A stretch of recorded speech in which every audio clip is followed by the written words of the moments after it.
देख रहे हैं हमारा समाचार और मैं हूं आपके साथ दिव्या शेखव। जैसा कि आप सभी को मालूम है कि आज राजस्थान का बजट पेश हो चुका है।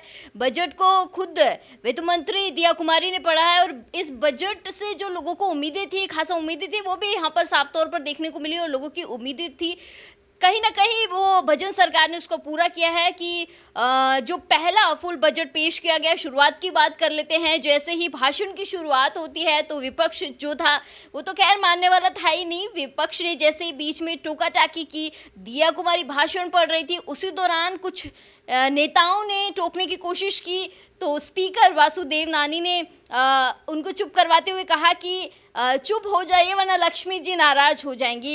इसके बाद भाषण की और बजट की जो शुरुआत हुई, मैं कहूँगी कि जब बजट पढ़ना शुरू किया गया तो उससे पहले लोग जो सोच रहे थे कि जो उम्मीदें थी लोगों की, कई सारे मुद्दे थे। थोड़े से वो मुद्दे आपको बता देती हूँ कि प्रदेश को $350 बिलियन इकोनॉमी बनाना, ये एक बड़ी बात यहाँ कही गई। पानी, बिजली, सड़क का विकास को लेकर भी बात कही गई है। सुनियोजित शहरी विकास को लेकर बात कही गई है। किसानों के सशक्तिकरण की बात कही गई है और औद्योगिक विकास की बात करें तो उसको भी बढ़ावा दिया गया है। यहाँ पर विरासत भी, विकास की भी सोच के साथ धरोहर संरक्षण, पर्यावरण संरक्षण की बात कही गई है। सबके लिए स्वास्थ्य और मानव संसाधन विकास को लेकर भी बात कही गई है। वंचित परिवारों के लिए सामाजिक सुरक्षा और गुड गवर्नेंस, परफॉर्मर, रिफॉर्मर और ट्रांसफॉर्मर को लेकर भी बात कही गई है। इसी पर अधिक चर्चा के लिए मेरे साथ मेरे सहयोगी डिजिटल हेड ओम प्रकाश जी मौजूद हैं, अंकिता मेरे सहयोगी मौजूद हैं। इनसे जानेंगे कि आखिर में इनका क्या कुछ कहना है। बड़ी सौगात मिली है राजस्थान वासियों को, आप क्या कहेंगे इस पर?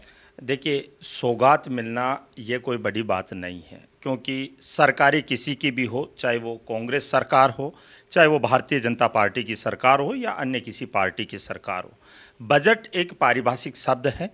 जिस प्रकार से पूर्ण बजट आज पेश किया गया है, उम्मीदों वाला बजट हम इसको कह सकते हैं, क्योंकि इस पर हर व्यक्ति को, हर वर्ग को और हर क्षेत्र को लिया गया है। भजनलाल सरकार के 7 माह पूरे हुए हैं। 7 माह के बाद में बजट पारित हुआ। अब ये तो भजनलाल सरकार अमल करेगी कि वास्तविकता में बजट किस प्रकार से अमलीकरण में लाया जा सकता है। ये यूँ कहूँ कि बजट को धरातल पर किस प्रकार से लाया जा सकता है, चाहे वो केंद्र सरकार हो दिव्या या राज्य सरकार हो।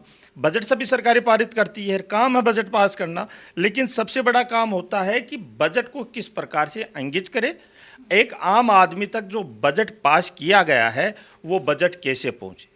क्योंकि सबसे बड़ी चीज़ होती है, हम किसी भी चीज़ पर बयान दे देते हैं, किसी भी चीज़ पर भाषण दे देते हैं, लेकिन उस चीज़ को हम अमल करें, खुद अमल करें, मंत्रिमंडल अमल करें, साथ में जो सचिव है या जो अधिकारी हैं उनसे इस चीज़ का अमल करवाए कि हमने ये बजट पास किया है, इतने दिन का आपका टारगेट है और इस टारगेट के अंदर अंदर ये बजट कंप्लीट होना चाहिए। आम आदमी को राहत मिलनी चाहिए, अगर कोई व्यापारी है तो उसको राहत मिलनी चाहिए, किसान है तो उसको राहत मिलनी चाहिए, बेरोजगार कोई युवा है तो उसको जो इस प्रकार से सरकारी नौकरियों की बात की गई है, वो जो समय दिया गया है निश्चित उस समय पर वो पूरा होना चाहिए। कुल मिलाकर ये कह सकते हैं कि जो बजट है, बजट पास करना सरकार का काम है। सरकार जनता बनाती इसीलिए है कि विधानसभा में बैठेंगे और अपने लिए बजट लेकर आएंगे, लेकिन बजट की क्रियान्विति कितनी होती है यह सबसे महत्वपूर्ण है। कुछ ना कुछ दोनों ही पक्ष नजर आ रहे हैं। देखिए, बिल्कुल पक्ष हो या विपक्ष, अगर पक्ष की बात करें, भारतीय जनता पार्टी की सरकार है, भजनलाल सरकार है, तो विपक्ष तो ये चाहेगा और विपक्ष आकर बयान भी ये देगा, जिस प्रकार मैंने सुबह ही ये बात कही थी कि बाहर आएगा विपक्ष एक ही बयान देगा कि जो बजट है यह बजट युवाओं के प्रति नहीं है, यह बजट किसानों के प्रति नहीं है, यह बजट महिलाओं के प्रति नहीं है। विपक्ष का काम है। और देखिए, जब तक विपक्ष किसी भी राष्ट्र में और किसी भी स्टेट में विपक्ष अगर मजबूत नहीं होता है और मजबूत रूप से पैरवी नहीं करता है, तब तक उस राष्ट्र की और उस राज्य का विकास संभव नहीं है। हमारी जो जनता है उसके बीच में बहुत सारे ऐसे प्रश्न खड़े हो रहे थे कि फ्यूल को लेकर जो बजट में क्या ऐसे निर्णय लिए जाएंगे, तो सीएनजी और एविएशन पर आपके क्या विचार हैं? देखिए, सीएनजी की बात करें, क्योंकि आने वाला जो समय है यह समय सीएनजी और सोलर का है, क्योंकि जिस प्रकार से हम देख रहे हैं, चाहे वो पेट्रोल के वाहन हो, चाहे वो डीजल के वाहन हो, जिस प्रकार आए दिन लोग कहते हैं कि डीजल के भाव आसमान पे चले गए, पेट्रोल के भाव आसमान पर चले गए।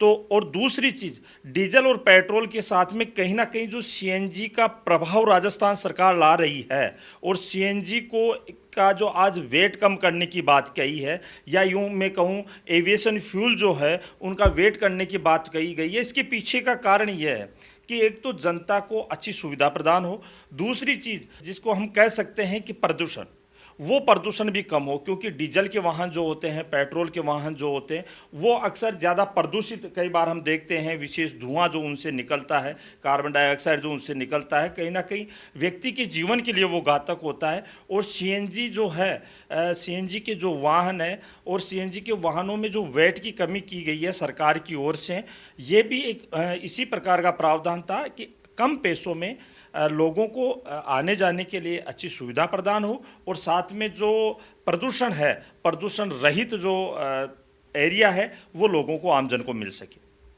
टैक्स की बात कर लेते हैं। स्टाम्प ड्यूटी में किसानों को कितना फायदा मिला? खासा नजर थी किसान पे कि किसानों को यहाँ क्या फायदा होने वाला? देखिए, किसानों के फायदे की बात करूँ, हर सरकार कोई सी भी आए, वो सबसे पहले अगर विधानसभा में बजट पास करती है दिव्या, तो एक ही बात कहती है, किसानों को बड़ा फायदा मिलेगा, किसानों को बिजली कनेक्शन मिलेंगे। हालांकि मिलेंगे या नहीं मिलेंगे, मिले हैं या नहीं मिलेंगे, इस बात पे मैं नहीं जाऊंगा। मैं किसी दोनों ही सरकार जो पार्टियां हैं उनका मैं कोई सरोकार नहीं हूं या मैं उनकी बात करूं, लेकिन मैं किसानों की बात करूंगा कि जिस प्रकार से आज स्टाम्प ड्यूटी की बात की है, तो स्टाम्प ड्यूटी से भी कहीं ना कहीं किसानों को फ़ायदा होगा। वहीं दूसरी ओर बात करें कि बिजली कनेक्शन की बात की है कि जो किसान हैं उन किसानों को 1.45 करोड़ हैं जो कनेक्शन, लाख कनेक्शन है, वो लाख कनेक्शन उनको दिए जाएंगे। दूसरी ओर बात करें कि जो कृषि भूमि में जो स्टाम्प ड्यूटी लगती थी वो 6% लगती थी, 6% से अब इसको जो है वो 2% कर दी गई। यानी कोई भी जो किसान अगर कहीं ज़मीन खरीदना चाहता है, ज़मीन लेना चाहता है, उसके लिए बड़ा ही फायदेमंद होगा। दूसरी ओर बात करें, स्टाम्प ड्यूटी एक किसान के लिए नहीं है, स्टाम्प ड्यूटी घर प्लेट खरीदने वाला जो पंजीयन शुल्क जो देता है, इनके लिए भी ये ड्यूटी लगती है। तो कहीं ना कहीं जो स्टाम्प ड्यूटी है, उस स्टाम्प ड्यूटी में जो फ़ायदा मिल रहा है, सरकार ने जो दिया है, उससे कहीं ना कहीं किसानों को भी फ़ायदा होगा, और साथ में जो एक प्रकार से चाहे वो किसान हो या व्यापारी हो, उनको भी जो भार है वो भार कम होगा, क्योंकि ये एक प्रकार से ट्रांसफरेबल डेवलपमेंट राइट्स के तहत इस सारी प्रक्रिया को, स्टाम्प ड्यूटी को लिया गया है। हालांकि ड्यूटी पूरी तरह से जो माफ़ करने की बात होगी, वो तो अब देखना होगा कि वो ड्यूटी को पूरी तरह से, स्टाम्प ड्यूटी को माफ़ करते हैं या नहीं करते हैं। ये तो सरकार अमल में लाएगी, क्योंकि ये तो बजट पास हुआ है, सरकार अमल में लाएगी तब देखा जाएगा। लेकिन कहीं ना कहीं जो विक्रय स्टाम्प ड्यूटी है, जो पहले 5% लगा करती थी, उसको अब 2% कर दिया गया।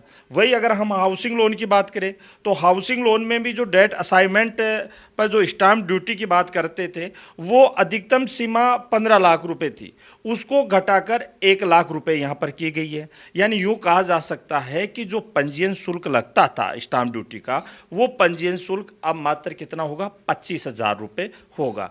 वहीं बात करें हम किसानों की, किसानों के लिए भी इन्होंने जो बात कही है कि जो ब्याज मुक्त जो लोन है, वो ब्याज मुक्त लोन मिलेगा।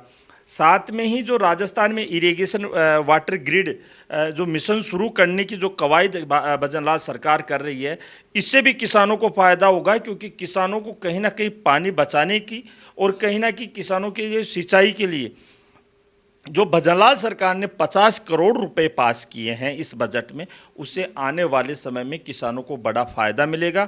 वहीं दूसरी ओर बात करें, इसी के तहत किसानों की बात जब विधानसभा में प्रस्ताव पास हुआ, आज बजट पास हुआ, उसमें ERCP जो योजना थी, ERCP का जैसे ही नाम लिया तो कहीं ना कहीं विपक्ष भी धधक उठा, और विपक्ष ने ERCP के मुद्दे पर लेते हुए भजनलाल सरकार को बजट सत्र के दौरान ही घेरने की कोशिश की। तो अगर ERCP पूरी तरह से राजस्थान में लागू हो जाती है और पूरी जो क्रियान्वित हो जाती है, हाँ, तो कहीं ना कहीं राजस्थान की जो जनता है, जो आज अपने सूखे खेत देख देख कर किसान जो आंसू पटक रहे हैं, उनके माइंड में और उनके चेहरे पर कहीं ना कहीं वो रौनक देखने को मिलेगी जो एक किसी बड़े बिजनेसमैन के चेहरे पर होती है। यहाँ हमने बात की कृषि विभाग की, लेकिन हम आगे बढ़ते हैं कि सरकारी जो कर्मचारी हैं उनको किस प्रकार के फायदे अब इस बजट के पेश होने के बाद मिलने वाले हैं। देखिए, सरकारी जो कर्मचारी हैं उनको तो सरकार कोई सी भी आए, क्योंकि सरकारी कर्मचारियों का जो तबका है वो बहुत बड़ा तबका है। और हम विशेष करके राजस्थान की बात करें, राजस्थान की दोनों ही पार्टियां, चाहे वो कांग्रेस हो चाहे भारतीय जनता पार्टी हो, दोनों ही पार्टियां इतने बड़े कर्मचारी संगठनों को खुश करने के लिए कभी वेतन आयोग लागू कर रही है, कभी विभिन्न प्रकार के उनको फायदे दे रही है। लेकिन आज जो बजट हुआ, इस बजट में एक विशेष चीज़ देखने को मिली कि कोई भी सरकारी कर्मचारी कोई बहू बन जाती है, कोई बेटा बन जाता है, तो उनका इलाज तो आरजीएचएस के अंतर्गत हो जाता है। लेकिन अक्सर देखा जाता था कि उनके जो बूढ़े सास ससुर है वो अस्पतालों के चक्कर लगाते थे। भजनलाल सरकार ने आज एक बहुत अच्छा कदम उठाया, बहुत अच्छा प्रस्ताव पास किया है बजट में, जिसके अंतर्गत जो सरकारी कर्मचारी है उनके सास ससुर को भी अब आरजीएस के अंतर्गत ही इलाज जो है वो सुविधा उनको मिलेगी। साथ में ही सरकारी कर्मचारियों की जो लोन की व्यवस्था थी, उस लोन की व्यवस्था को भी कहीं ना कहीं सरकार ने बजट में रखा है कि जो सरकारी कर्मचारी हैं उनको हालांकि लोन पहले से भी मिलती थी, लेकिन अब वो लोन कहीं ना कहीं क्रिएटिविटी होती हुई बढ़ती हुई नजर आ रही है। हमेशा से कहूँ कि मैं हमारे जो प्रशासनिक सेवा में भी रहे हैं या पुलिस डिपार्टमेंट की मैं बात कर लूँ, उनको भी हमेशा से एक उम्मीद रहती है कि हमारे लिए भी कुछ ना कुछ नया हो। यहाँ पर मैं पुलिस विभाग की बात कर लूँ, 5500 नए पदों का सृजन की बात कही गई है। क्या कुछ लगता है ओम जी कि कितना इस पे काम किया जाएगा? देखिए, पुलिस की आवश्यकता किसको नहीं होती। आज अगर कहीं पर झगड़ा हो रहा है, सबसे पहले पुलिस। राजस्थान की विधानसभा चल रही है, सबसे पहले पुलिस। घरेलू कोई विवाद हो गया, सबसे पहले पुलिस। या कोई आंतरिक विवाद हो गया राज्य में, सबसे पहले आगे कौन? पुलिस। पुलिस महकमे में जो 5500 नए पदों की आप बात कर रहे हो, इन पदों का सृजन किया गया। सृजन से तात्पर्य इसका यह है कि 5500 पदों पर, यानी 5500 पदों पर आने वाले समय में, क्योंकि भजनलाल सरकार ने कहा है कि हमने जो घोषणा की है, ये घोषणा 1 साल के लिए घोषणा है, तो आने वाले 1 साल में 5500 पद राजस्थान पुलिस के जवानों के लिए निकलेंगे और उसमें राजस्थान पुलिस के जवानों की भर्ती होगी। क्योंकि अक्सर देखा जाता है कि जो भर्तियां हैं वो लंबित चलती है, 2-2, 3-3, 4-4 साल तक भर्तियां लटकी हुई रहती है। कभी कोर्ट में मामला चला जाता है, कभी एग्ज़ाम नहीं होता, कभी पेपर लीक हो जाता है। विभिन्न प्रकार की जो समस्याएं हैं वो युवाओं को देखने को मिलती है। तो जो 5500 पद सर्जन की बात है, यहाँ पर 5500 पद पर जो भर्ती है वो राजस्थान पुलिस की भर्ती आने वाली है। और इसी के साथ में अगर मैं बात करूँ पुलिस डिपार्टमेंट की, तो चाहे हम कमिश्नर क्षेत्र के अंतर्गत ले, चाहे हम जयपुर ले, चाहे जोधपुर ले, चाहे कोटा ले, इनके अंदर अगर 1 लाख से ज़्यादा की आबादी किसी शहर में है तो वहाँ पर 1500 अतिरिक्त वॉलंटियर यहाँ पर लगाए जाएंगे ट्रैफिक के लिए। क्योंकि ट्रैफिक की समस्या जयपुर में नहीं, आप जोधपुर जाइए, कोटा जाइए, बीकानेर जाइए, हर क्षेत्र में, हर जिले में ट्रैफिक की समस्या देखने को मिल रही है। तो कहीं ना कहीं ट्रैफिक की व्यवस्था सुधारने के लिए भी भजनलाल सरकार ने एक पहल की है। क्योंकि पहले स्वयं भजनलाल ने ये पहल कर चुके हैं वो, कि जब पहले भी सीएम आता था तो 10 मिनट 15 मिनट पहले ट्रैफिक को रोक दिया जाता था, लेकिन उन्होंने कहा कि मेरे लिए आप ट्रैफिक मत रोकिए। तो कहीं ना कहीं लोगों की पीड़ा उनके दिमाग में आई कि ट्रैफिक से एक आम आदमी कितना अस्त व्यस्त होता है। तो उनके लिए उन्होंने 1500 वॉलंटियर्स लगाने की यहाँ पर बात कही है। साथ में ही पुलिस के जो थाने हैं, चाहे हम वो चेतक की बात करें, चाहे हम पीआर की बात करें, 112 गाड़ियाँ जो गहलोत सरकार में दी है, तो इसके अलावा 750 मोटरसाइकिल और 500 हल्के वाहनों से तात्पर्य, जैसे कभी देखने को मिलता है कि शहर काफ़ी चौड़े बड़े होते हैं, गलियां संकरी होती है, बड़ी गाड़ी वहां पहुंच नहीं पाती। तो जिस प्रकार से जयपुर पुलिस ने एक पहले नवाचार किया था, सुनीता जी मीणा जो एडिशनल एसपी हैं, उन्होंने नवाचार किया था और कहीं ना कहीं महिला सशक्तिकरण को उन्होंने बढ़ाने के देने की बात कही थी। तो वैसे ही भजनलाल सरकार भी है, उन्हीं की पहल को देखते हुए 500 हल्के और 750 जो वाहन है वो राजस्थान पुलिस के लिए तैनात करने की बात कर रहे हैं। इससे कहीं ना कहीं की शहरवासी को या राजस्थान वासी को काफ़ी मतलब राहत मिलने वाली बात है ये तो। हाँ, तो जैसे हम आगे बढ़ते हैं कि हमारे बजट में महिलाओं के लिए भी कुछ ऐसी योजनाएं आ रही हैं, तो लखपति दीदी करके एक योजना है, उसके बारे में आपका क्या कहना है? देखिए, ये महिला एवं बाल विकास मंत्रालय के अधीन जो योजना है, ये योजना केंद्र सरकार के द्वारा क्रियान्वित है। 15 लाख महिलाओं के लिए आज जो बजट में घोषणा की है भजनलाल सरकार ने कि 15 लाख महिलाएं लखपति दीदी योजना के अंतर्गत आएगी। लखपति दीदी योजना क्या है, नाम से ही वाकिफ हो रहा है कि किस प्रकार से महिला को लखपति बनाया जा सके। तो कहीं ना कहीं 15 लाख महिलाओं को यहाँ पर एक प्रकार से आप तो ये मान के चलिए कि रोजगार मिलने की संभावना है, हम संभावना ही कह सकते हैं, क्योंकि अब क्रियान्विति कब होगी ये तो समय बताएगा। साथ में अगर हम बात करें महिलाओं से संबंधित, तो 5 आंगनबाड़ी केंद्र भी जो हैं, नए आंगनबाड़ी केंद्र भी हर विधानसभा में, पूरे राजस्थान में नहीं, हर विधानसभा में 5 आंगनबाड़ी खोलने की भी यहाँ पर भजनलाल सरकार ने आज बजट में रखा है। साथ ही जो आदिवासी समुदाय है, आदिवासी समुदाय के बच्चों के लिए 250 नई माँ बाड़ी खोली जाएगी, क्योंकि अक्सर देखा जाता है कि जो आदिवासी बेल्ट के जो बच्चे होते हैं वो कहीं ना कहीं कुपोषण का शिकार हो रहे हैं। तो कुपोषण के शिकार से उन बच्चों को बचाने के लिए एक जिस प्रकार से आंगनबाड़ी होती है उसी प्रकार से एक माँ बाड़ी के नाम से एक जैसे नंदगढ़ होते हैं, ये उसी प्रकार से बनाएंगे और वहाँ पर उन बच्चों के कुपोषण को रोकने का भी कार्य करेंगे। साथ में आंगनबाड़ी में के बच्चे जो हैं उनको अब दूध भी दिया जाएगा, और वो दूध 3 दिन दिया जाएगा सप्ताह में, क्योंकि एक दिन तो रविवार की छुट्टी रहती है। 7 दिन में से 3 दिन वो बच्चे वहाँ जाएंगे और वहाँ पर दूध पिएंगे। इसके लिए जो दूध का पाउडर आएगा उसके लिए 200 करोड़ रुपए खर्च करने का आज यहाँ पर प्रावधान रखा है। साथ में मैं अगर महिलाओं की बात करूँ तो जिला स्तर पर जो कामकाजी महिलाएं हैं, उन कामकाजी महिलाओं के लिए हॉस्टल बनेगा और उन हॉस्टलों के लिए करीबन 35 करोड़ रुपए खर्च करने का आज के बजट में यहाँ पर प्रावधान रखा है। साथ में महिला सशक्तिकरण को और बालिका सशक्तिकरण को बढ़ाने के लिए पुलिस सैनिक में भर्ती जो जैसे बालिकाएं जाती है, तो हर संभाग स्तर पर बालिका सैनिक स्कूल खोलने की घोषणा भी कहीं ना कहीं आज भाजपा सरकार ने की है। तो इससे लगता है कि भारतीय जनता पार्टी की जो सरकार है ये महिला सशक्तिकरण के लिए, बालिका सशक्तिकरण के लिए आगे बढ़ने के लिए ये प्रेरित हो रही है। इसके साथ ही अगर मैं सबसे बड़ी बात करूं कि आजकल जो महिलाओं के विभिन्न जो संस्थाओं के जो समुदाय चल रहे हैं, जैसे संस्थागत ढांचे चल रहे हैं, जैसे मैं बात करूं राजीविका मिशन चल रहा है, स्वयं सहायता समूह चल रहा है, वैसे ही एक सेल्फ हेल्थ ग्रुप बनेगा।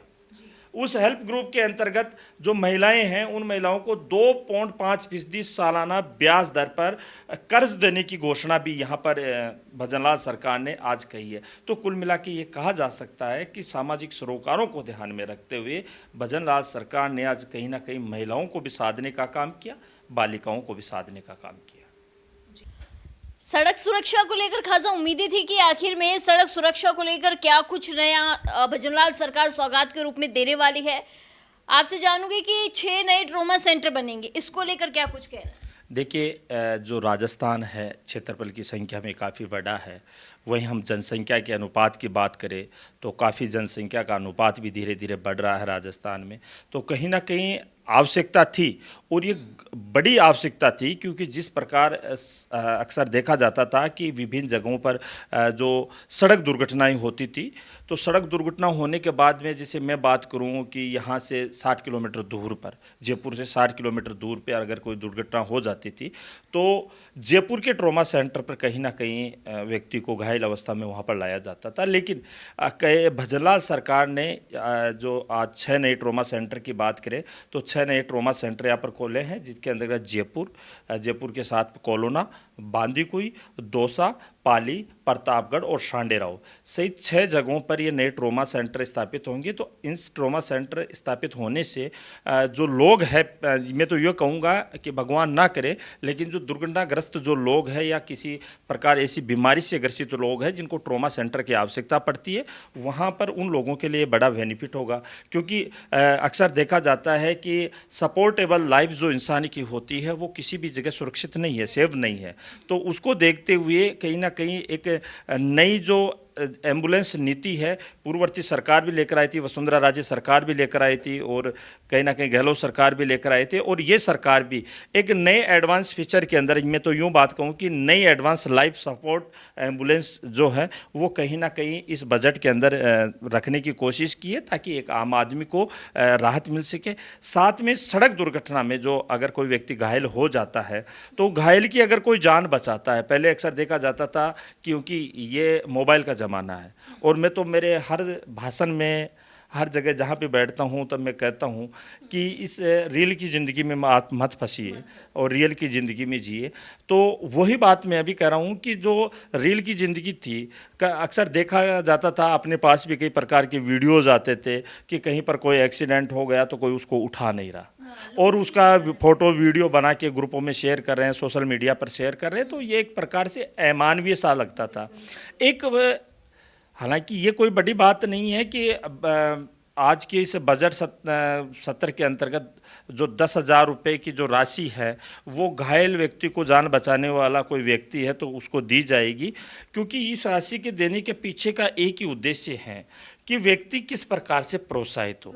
क्योंकि चाणक्य ने भी अपनी पुस्तक में कहा है कि व्यक्ति साम दाम दंड भेद, ये 4 नीतियां अपना के व्यक्ति आगे बढ़ता है। तो कहीं ना कहीं दाम की जो नीति है वो दाम की नीति यहाँ पर भजनलाल सरकार ने देखी है, ताकि एक व्यक्ति को अगर प्रोत्साहन मिले तो वो लेकर जाए। क्योंकि कई इस धरती पर ऐसे भी लोग हैं कि यार मैं ये घायल है, इसका पैर फ्रैक्चर हो गया, इसको मैं लेकर जाऊँगा तो मेरे 500 रुपये का पेट्रोल जल जाएगा।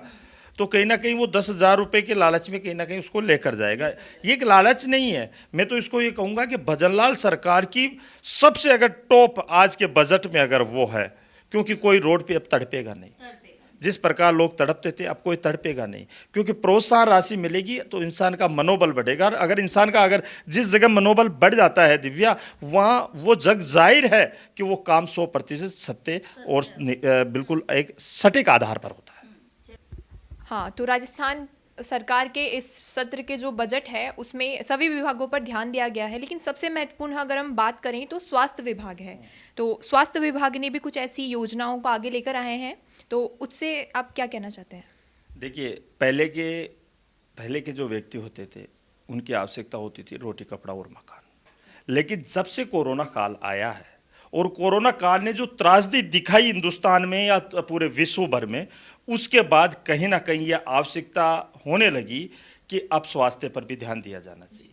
चाहे वो केंद्र सरकार हो या राजस्थान की सरकार हो, पंजाब की सरकार हो, हरियाणा की सरकार हो या एमपी की सरकार हो, कोई स्टेट की सरकार हो, कहीं ना कहीं वो स्वास्थ्य के ऊपर सटीक नजर आ रही। और आज भजनलाल सरकार ने सबसे पहले बात करूँ मैं तो युवा जो बेरोजगार हैं उनको भी तोहफा देने की बात कही है। तोहफा इस प्रकार 4,000 नर्सिंग कर्मियों के नए जो पद है वो नए पद अंकिता सर्जित करने की यहाँ पर बात कही है।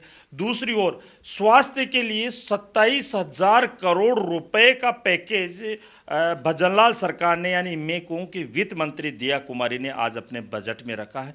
और अगर इसके हम प्रतिशत के आंकड़ों की बात करें तो संपूर्ण जो बजट है, चाहे वो शिक्षा के क्षेत्र में हो, खेलकूद के क्षेत्र में हो, राजमार्गों के क्षेत्र में हो या किसी अन्य क्षेत्र में हो, पूरे बजट का 8.26% जो भाग है वो अकेले आज स्वास्थ्य विभाग में दिया है। उसी तरह आयुष्मान जो भारत योजना थी, इसी की तरह मुख्यमंत्री आयुष्मान आरोग्य माँ योजना यहाँ पर शुरू की गई है, जिसके अंतर्गत आईपीडी के साथ में डे केयर का जो पैकेज है, क्योंकि अक्सर देखा जाता है डे केयर की बड़ी आवश्यकता पड़ती है, उसका पैकेज भी यहाँ पर जुड़ेगा। साथ में शिशुओं और जो छोटे बच्चों के इलाज का जो पैकेज है वो पैकेज भी इस योजना के अंतर्गत जुड़ेगा।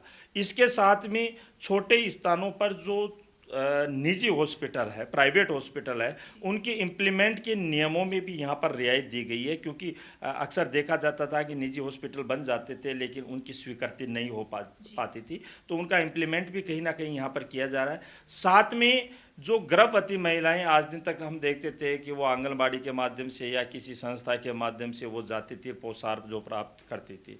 गर्भवती महिलाओं के लिए प्रसव से पूर्व जांच के लिए यहाँ पर एक योजना, इन्होंने एक वाउचर तैयार कर रहे हैं, जिसको माँ योजना के तहत हम कह सकते हैं। माँ योजना के तहत एक वाउचर तैयार किया जा रहा है, जिसके अंदर उस बच्चे के जन्म से पहले जो प्रसूता माँ है उसका पूरा ख्याल रखने की यहाँ पर बात कही है। इसी के तहत आयुष्मान मॉडल सीएससी शुरू करने की बात भी यहाँ पर कही है। साथ में जो बड़े सीएससी सेंटर है उन सीएससी सेंटरों पर कहीं ना कहीं मोर्चरी बनाने की भी बात जो आज का बजट है उसमें कही गई है। अस्पतालों के लिए माँ हेल्थ इंफ्रास्ट्रक्चर मिशन शुरू किया जाएगा, जिसके अंतर्गत जो भी कमियां हैं अस्पतालों में उनकी पूर्ति की जाएगी। इसके लिए 15,000 करोड़ रुपए का काम करवाने का आज वित्त मंत्री दिया कुमारी ने प्रस्ताव रखा है, बजट पेश किया है। साथ ही में फिर बता दूं 1500 नए डॉक्टरों की और 4,000 नर्सिंग कर्मियों की यहाँ पर भर्ती की भी आज बात कही है। इसी के साथ जिस प्रकार हर चीज़ डिजिटल से जुड़ती आ रही है, उसी प्रकार राजस्थान डिजिटल हेल्थ मिशन की शुरुआत भी होगी, जो प्रदेशवासियों के लिए पीएससी स्तर पर ई हेल्थ रिकॉर्ड वहाँ पर बनेगा। भाई जो भी व्यक्ति वहाँ दिखाने जाएगा उसका रिकॉर्ड वहाँ पर बनेगा, क्योंकि पहले होता था कि जांच किसी दूसरे स्टेट में है, दूसरे ज़िले में है, तो रोगी आकर एडमिट हो जाता था, तो उसको जांच लाने में काफ़ी टाइम लग जाता था। तो कहीं ना कहीं जो ई रिकॉर्ड है वो भी आज के इस बजट में रखा गया। इस बजट में रोजगार की जो अवसर की बात हो रही थी, 10 लाख से अधिक जो अवसर मिलने वाले हैं उसको लेकर पूछते हैं ओम जी क्या कुछ कहना है। अवसर बहुत सारा है इस बार। बिल्कुल, देखिए अब की बार 10 लाख लोगों को रोज़गार की बात इस बजट सत्र में वित्त मंत्री ने रखी है, जिसमें वित्त मंत्री ने बजट में अगर बात करें तो 4 लाख नई भर्तियों की घोषणा भी आज इसमें की है।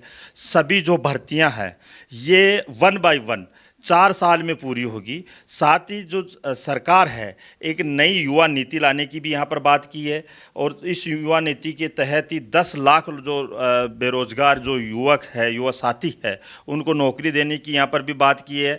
स्टूडेंट के लिए नई इंटर्नशिप जो नीति है वो भी यहाँ पर लागू की जाने की बात आज बजट सत्र में रखी है। 1.5 लाख युवाओं को स्किल डेवलपमेंट के जरिए रोजगार देने की बात भी आज यहाँ पर रखी है। युवाओं के लिए अटल उद्यमी योजना लाई जाएगी, जिसमें स्टार्टअप के लिए 25 करोड़ रुपए के विशेष प्रोग्राम शुरू किए जाएंगे, जिसमें कॉलेज में बिजनेस इनोवेशन प्रोग्राम चलेगा। जैसे कोई भी कॉलेज है उसके लिए 20 करोड़ रुपए खर्च होंगे, ताकि जो लोग हैं, जो युवा है, वो नौकरी के अलावा अपने स्किल को भी डेवलप करके वो एक प्रकार से आगे बढ़ सकते हैं। साथ में अगर सबसे बड़ी बात कहूँ कि आज दिन तक हम किसी भी विश्वविद्यालय में जाते थे तो वहाँ पर लिखा हुआ होता था कुलपति। आज बहुत अच्छा इन्होंने काम किया है कि उस वैदिक परंपरा को वापस जीवित करने का काम इन्होंने किया है, जहाँ पर इन्होंने कुलपति के नाम के आगे अब कुल गुरु लगेगा। तो वो काम भी आज इस बजला सरकार के द्वारा जो वित्त मंत्री है दिया कुमारी, उन्होंने बजट पेश के दौरान किया। इसके साथ में अगर बात करूं मैं भरतपुर की, बीकानेर की, अजमेर की, यहाँ पर इंजीनियरिंग कॉलेजों के साथ में Rajasthan institute of auto technology के रूप में भी इनको विकसित किया जाएगा, जिसमें लगभग 300 करोड़ रुपए का प्रावधान यहाँ पर रखा है। वहीं स्कूलों में 350 करोड़ रुपए की लागत से लाइब्रेरी, टॉयलेट सहित जो बुनियादी आवश्यकताएं हैं जिससे विद्यालय का विकास हो सकता है, वो भी आज इस पटल पे रखा है, सदन के पटल पर। साथ में प्रदेश भर में 20 नए ITI केंद्र खुलेंगे, जहां पर बच्चों को रोजगार संबंधी जो कार्य वो सिखाए जाएंगे। इसके साथ में 10वीं और 12वीं के जो स्टूडेंट है, वो 10वीं और 12वीं के स्टूडेंट में जो मेरिट आने वाले स्टूडेंट है उनको टैबलेट दिया जाएगा, और साथ में इंटरनेट का मुफ्त कनेक्शन बिजली जो है वो भी उपलब्ध करवाया जाएगा, और विद्यालयों में भी कहीं ना कहीं इंटरनेट प्रोवाइड करवाया जाएगा। इसके साथ में अगर मैं सबसे बड़ी बात करूं, अगर जैसे कोई भी अनुदानित हॉस्टल होता था तो उस हॉस्टल में पहले जो मेस का भत्ता होता था वो करीबन 2,500 रुपये के लगभग होता था, उसको बढ़ाकर अब 3,000 रुपये करने की घोषणा की है। साथ ही जो खिलाड़ी होते थे और खिलाड़ियों का जो मेस होता था उसका लगभग 3,000 के लगभग मेस का भत्ता होता था, उसको बढ़ाकर 4,000 रुपये करने की भी बड़ी घोषणा आज वित्त मंत्री ने राजस्थान की विधानसभा में की है। राजस्थान के 2024 के इस बजट में पर्यटन नीति को लेकर भी बात की गई है, तो आइए जानते हैं ओम प्रकाश जी से। पर्यटन नीति की हम बात करें, पर्यटन क्षेत्र जिस जगह मजबूत हो जाता है, जहाँ का आधारभूत ढांचा मजबूत हो जाता है पर्यटन का, वहाँ रोजगार के बहुत अवसर है। चाहे हम किसी भी क्षेत्र में चले जाए, चाहे हम धार्मिक क्षेत्र में जाएं, अगर हम बात करें खाटू श्याम जी की, हम बात करें सालासर बालाजी की, हम बात करें बाड़मेर जैसलमेर में स्थित जो बड़े मंदिर हैं उनकी, या पर्यटन क्षेत्रों की बात कर ले, तो वहाँ के जो लोग हैं उन लोगों को रोज़गार मिलेगा। कारण क्योंकि लोग, पर्यटक जो है वहाँ पर जाएंगे, और वहाँ पर अगर पर्यटक जाएंगे तो उनको होटल हुए, दुकान हुए, विभिन्न प्रकार के व्यवसाय उनको मिलेंगे। तो कहीं ना कहीं युवाओं को रोज़गार दिलाने के लिए भी पर्यटन नीति लाने की आज बात कही है। इसके लिए सबसे बड़ी बात तो ये है कि आज दिन तक नीतियाँ आती थी, लेकिन दिया कुमारी ने जो बजट पेश किया उसमें कहा है कि पर्यटन विकास बोर्ड बनेगा, और विकास बोर्ड बनेगा और 5,000 करोड़ रुपए से ज़्यादा का पर्यटन के क्षेत्र में विकास काम करवाया जाएगा। इस फंड के माध्यम से हेरिटेज हुआ, इको टूरिज्म में विकास हुआ, इसके काम होंगे। 20 वो पर्यटन स्थल हैं जहां पर 200 करोड़ रुपए से अधिक के काम करवाए जाएंगे। साथ ही साथ प्रदेश भर में राजस्थान हेरिटेज कन्वर्जेशन बोर्ड बनेगा। यह बोर्ड पुरातात्विक जो स्थल है और जो हेरिटेज स्थल है उनका कहीं ना कहीं जीर्णोद्धार कराएगा, पुनरुद्धार करवाएगा, और साथ में इनका विकास करने का काम भी करेगा। वैसे जैसे हम बात करें जयपुर शहर की, जयपुर शहर की जो 4 दीवारी है जिसको हम वॉल सिटी के नाम से जानते हैं, यहाँ पर भी हेरिटेज डेवलपमेंट प्लान बनेगा। इसके लिए 100 करोड़ रुपए खर्च होंगे। क्योंकि जयपुर शहर क्यों, जयपुर शहर की इसलिए बात कर रहा हूँ कि जयपुर शहर सवाई जयसिंह जी के द्वारा 1727 में उस समय बसाया था, और उस समय का पूरे विश्व का पहला आधुनिक शहर था, जो नई टेक्नोलॉजी, पानी निकलने की व्यवस्था, नलियों की व्यवस्था, चारों तरफ 4 दीवारी की व्यवस्था, पार्कों की व्यवस्था, उस समय उनको ये पता था कि आने वाले समय में इतनी बड़े रोड की आवश्यकता होगी, तो उसी प्रकार इतनी बड़ी रोड बनी।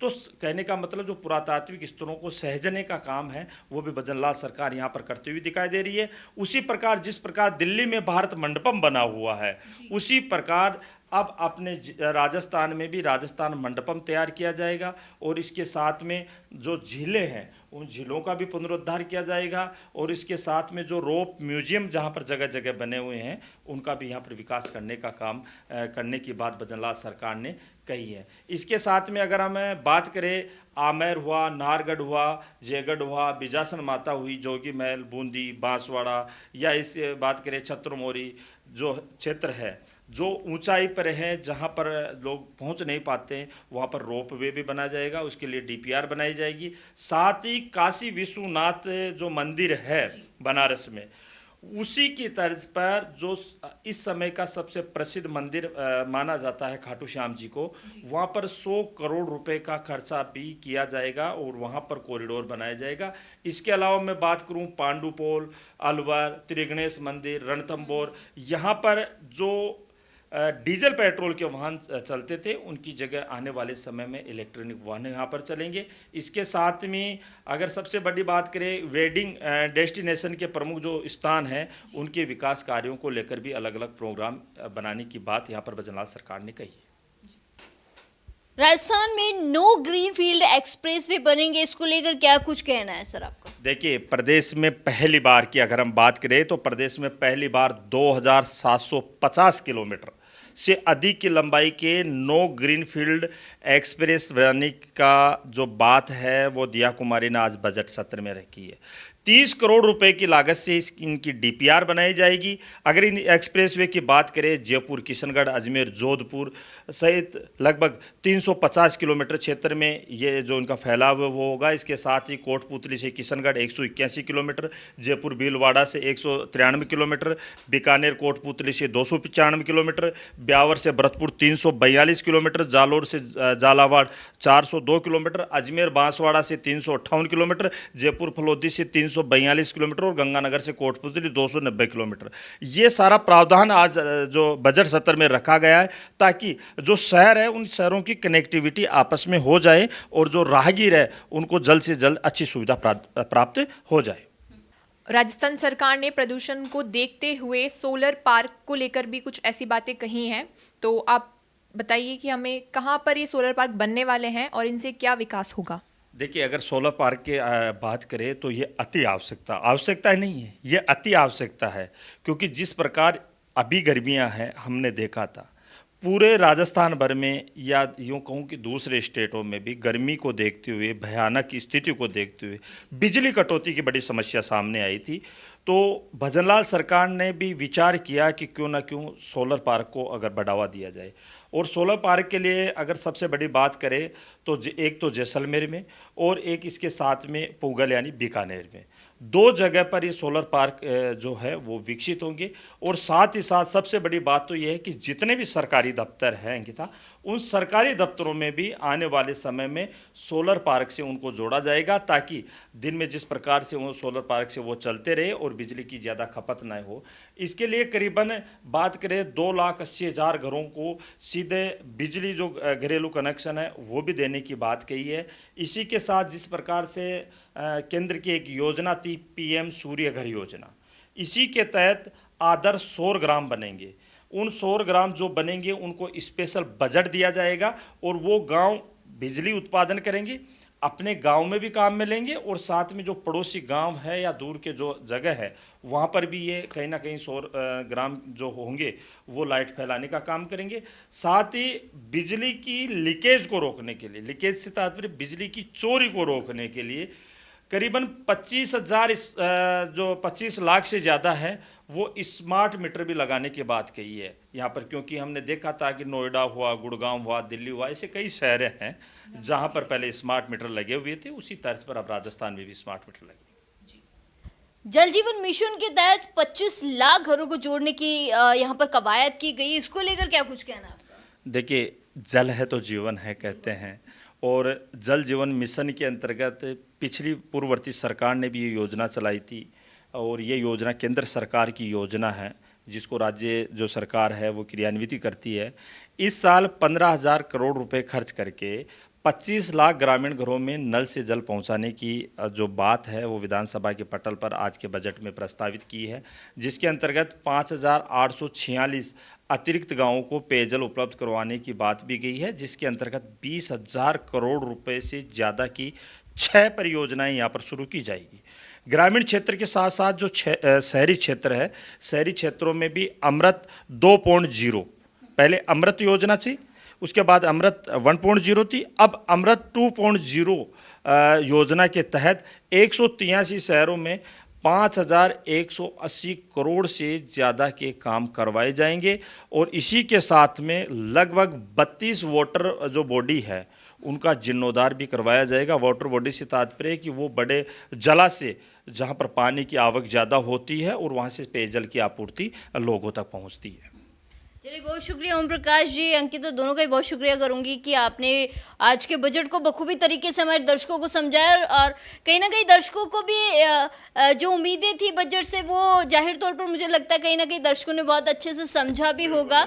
और विपक्ष की भी थोड़ी सी बात कर लेते हैं। विपक्ष बड़ा खासा नाराज है, इस पर क्या कहना है? 1 सेकंड का ही वक्त लूंगी, क्या कुछ कहना है?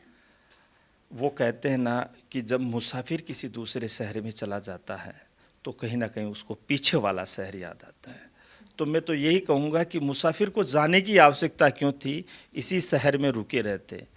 तो विपक्ष है, विपक्ष का काम है, और मैंने पहले भी कहा है विपक्ष का काम है, आप लाखों करोड़ रुपए का बजट पेश करोगे तो भी विपक्ष उसके ऊपर कुछ ना कुछ तो बोलेगा, क्योंकि वो कहते हैं ना कि महबूब की आंखों में कभी काजल नहीं देखते। तो कहने का मतलब पक्ष हो या विपक्ष हो, पक्ष महबूबा के रूप में काम करता है, यानी एक किंवदंती के रूप में काम करता है। जिस प्रकार वो काम करता है, देशी भाषा में कहें तो एक जो बाजा होता है ना, बाजा, वो किस प्रकार से आवाज़ निकालता है, अगर उसको बजाने वाला अच्छा कलाकार है तो वो सुरीली आवाज़ निकालेगा, और बजाने वाला अगर कलाकार कोई मेरा साथी है तो बेसुरी आवाज़ निकालेगा। विपक्ष का काम हमेशा दिव्य रहा है कि कोई भी मामला हो, कोई भी बात हो, कोई भी बजट हो या कोई भी योजना हो, उस योजना के ऊपर कटाक्ष करना। और जब तक विपक्ष मजबूत नहीं होगा, मैं तो फिर कहूँगा विपक्ष मजबूत नहीं होगा, तब तक किसी भी कार्य की क्रियान्विति नहीं होगी। चलिए, बहुत शुक्रिया। तो तमाम मुद्दों के लिए, तमाम ऐसे ही अपडेट्स के लिए जुड़े रहिए हमारा समाचार के साथ। तब तक के लिए मुझे दीजिए इजाज़त।